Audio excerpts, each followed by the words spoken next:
Hello guys, today I will discuss about biotin. Biotin is also called vitamin B7 and also called vitamin H. কতগুলো নামে বায়োটিনকে আমরা চিনতে পারি। B7 is called biotin, vitamin H is called the biotin. বায়োটিন কেমন দেখতে হয় না, is a white needle shape একটা কম্পাউন্ড, ঠিক আছে, হোয়াইট কালারের দেখতে। It is a water soluble vitamin and also it is কি না, biotin is also B complex vitamin, water soluble B complex vitamin. এবং এই যে terminology biotin is a Greek word, biotos. Biotos means life, আর ইনটা হলো কি না সাফিক্স হিসাবে বসেছে, ইন মিন্স হলো ফর্মিং। তাহলে মানুষের জীবনে বায়োটিনের যে গুরুত্ব আছে সেটা আমরা এদের নামের থেকেই দেখে বুঝতে পারছি। এই বায়োটিন মেনলি যে কাজ করে কো এনজাইম হিসাবে মেটাবলিক রিয়াকশানে কিন্তু কাজ করে। কোথায় কোথায় আমরা বায়োটিন পেতে পারি না, egg, liver, green Libby vegetables, nut, এদের মধ্য থেকে আমরা বায়োটিন কিন্তু পেতে পারি। আর কিছু বায়োটিন আছে যেগুলো ব্যাকটেরিয়া, আমাদের জিআই ট্র্যাক্টে কিছু ব্যাকটেরিয়া দ্বারা সিনথেসাইজড হয়, ন্যাচারালি খাবারের মাধ্যমেই আমরা পেয়ে থাকি।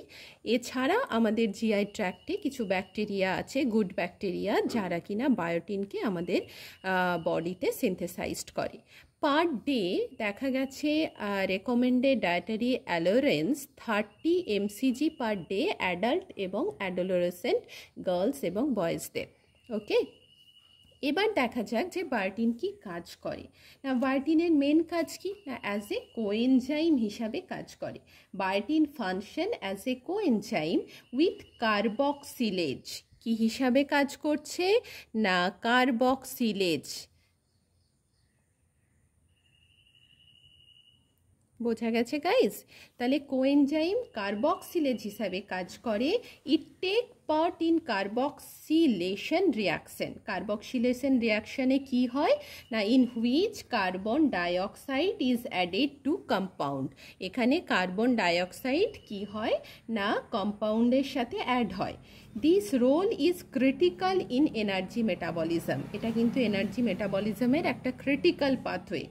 The biotin coenzyme also participate in gluconeogenesis. Gluconeogenesis মানে কি না, যখন নন কার্বোহাইড্রেট প্রোডাক্ট থেকে গ্লুকোজ ফরমেশন হচ্ছে, সিনথেসাইজ হচ্ছে, তখন তাকে বলে gluconeogenesis. And fatty acid synthesis and breakdown of certain fatty acid and amino acid.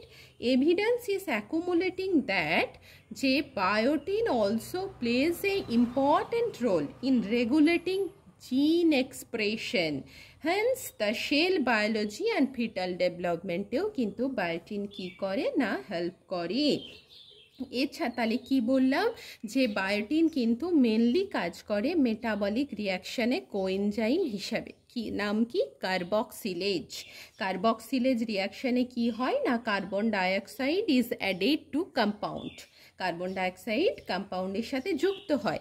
That's are the critical reaction of the energy metabolism. Okay, এছাড়া গ্লুকোনিওজেনেসিস, নন কার্বোহাইড্রেট প্রোডাক্ট থেকে glucose কিন্তু synthesize হয়, এখানেও গুরুত্বপূর্ণ ভূমিকা পালন করে। এবার আমরা দেখব যদি বায়োটিন আমরা কম খাই বা আমাদের বডিতে ডেইলি ডায়েটে কম ইনক্লুডেড হয় তাহলে কি দেখা দেবে। আমরা প্রত্যেকে জানি যে আমরা যে র এগ হোয়াইট থাকে সেখানে অ্যাভিডিন থাকে। এই অ্যাভিডিন বায়োটিনের সাথে যুক্ত হয়, কখন যুক্ত হয় না, যুক্ত হয়ে বায়োটিন আমাদের বডিতে কি হয় না মেকানিজম রোল প্লে করে, ঠিক আছে। কিন্তু এই কুকিংয়ের যদি আমরা কাঁচা ডিম কেউ খাই তাদের ক্ষেত্রে বায়োটিন কিন্তু কি হয়, অ্যাক্টিভেটেড হতে পারে না, বায়োটিন সেখানে বাধাপ্রাপ্ত হয়। কিন্তু যদি আমরা রান্না করে ডিমটাকে প্রপার সেদ্ধ করে খাই, এই জন্য বারবার বলে কাঁচা ডিম ভীষণ ক্ষতিকারক, ডিম সবসময় প্রপার বয়েলড করে খেতে। এর ফলে কি হয় যে অ্যাভিডিনটা সেটা কিন্তু নষ্ট হয়ে যায়, ঠিক আছে। অ্যাভিডিন সবসময় বায়োটিনের কাজে কি করে, অনেক সময় বাধাপ্রাপ্ত সৃষ্টি করে, বাধা দেয়। তো অ্যাভিডিনটা সেক্ষেত্রে বায়োটিনের কাজকে বাধা দিতে পারবে না। তখন বায়োটিন কি করবে, আমাদের বডিতে গুরুত্ব আমাদের যে ফাংশনগুলো আছে ফিজিক্যাল ফাংশন সেগুলোতে কিন্তু তারা হেল্প করবে। তাহলে raw egg white has a protein called the avidin which binds the বায়োটিন।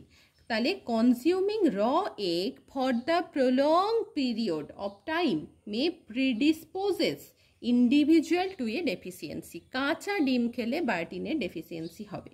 Cooking destroy the avidin and makes biotin more available. কুকিংয়ের ফলে কি হয়, অ্যাভিডিনটা নষ্ট হয়ে যায় এবং বায়োটিনটা কি হয়, মোর অ্যাভেলেবেল হয়ে যায় আমাদের বডিতে।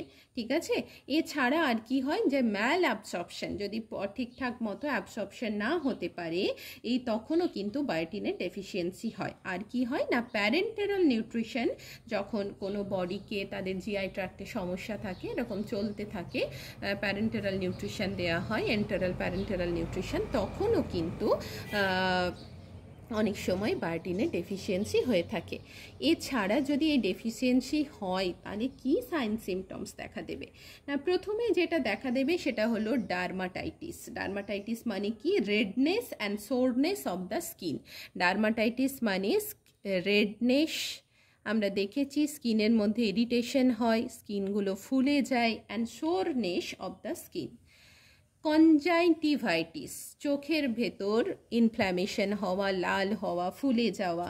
অ্যালোপেশিয়া, অ্যালোপেশিয়া মানে কি, ব্ল্যান্ডনেস অর লস অফ হেয়ার। আমরা প্রত্যেকে জানি যে অ্যালোপেশিয়া মানে হলো টাক পড়ে যাওয়া।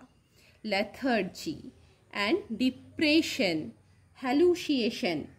আর প্যারাস্থেশিয়া, প্যারাস্থেশিয়া হলে কি হয় না, প্রিকলিং অর ট্রিংলিং সেন্সেশন। প্রিকলিং মানে কি, যখন ছুঁচ ফুটলে যেরকম ব্যথা হয় সেই রকম ব্যথা হয়।